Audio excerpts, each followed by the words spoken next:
आता मुख्य पायलट सुमित कपूर याच्यामध्ये हे सगळे आम्ही विषय त्याच्यामध्ये मागितलेले आहेत. त्यांना कौटुंबिक अडचण होती. आता ती कौटुंबिक अडचण खूप खोलात जाऊन मी म्हणणार नाही आणि त्या विषयाला धरून त्याचं ब्लॅकमेल तिथे झालं असावं आणि मग ते ब्लॅकमेल त्या ठिकाणी झालं असल्यामुळेच ते जे काही घटना घडल्या अशी शंका आहे की त्यांनी मुद्दामूनच त्या घटना त्या ठिकाणी घडून आणल्या. कारण बऱ्याच एक्सपर्टशी बोलल्यानंतर विमान ज्या पद्धतीने कळलं ते मुद्दामून मॅन्युअली आणि ट्रान्सपॉन्डर हे विषय तुम्हाला त्या आधीच्या ह्याच्यामध्ये सांगितलेलं आहे. याच्यात खोलात जाऊन चर्चा करायची जरूरत आहे. पण त्यांना दारू प्यायची खूप सवय होती. जेटमध्ये असताना त्यांचा पगार 10 ते 12 लाख होता.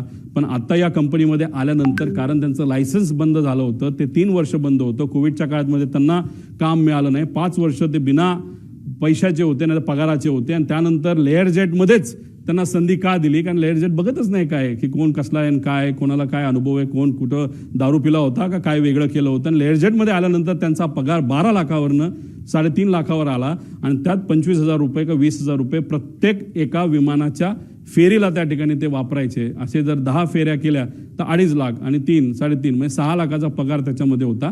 5 वर्ष पगार नसल्यामुळे आणि हा पगार मोठ्या प्रमाणात कमी झाल्यामुळे आणि मोठे विस्कीचे ब्रँड त्यांना प्यायला त्या ठिकाणी लागायचा, त्याचा खर्च जास्त असल्यामुळे आणि व्यक्तिगत एक कुठला तरी विषय ज्यामुळे ते डिप्रेशनमध्ये होते आणि ह्या सगळ्या गोष्टीचा उपयोग घेऊन त्यांच्यावर प्रेशर टाकून कुणी ब्लॅकमेल करून काय घटना घडली का असं आमचं डाऊट आहे. हे क्लिअर करणं महत्त्वाचं आहे. पुढं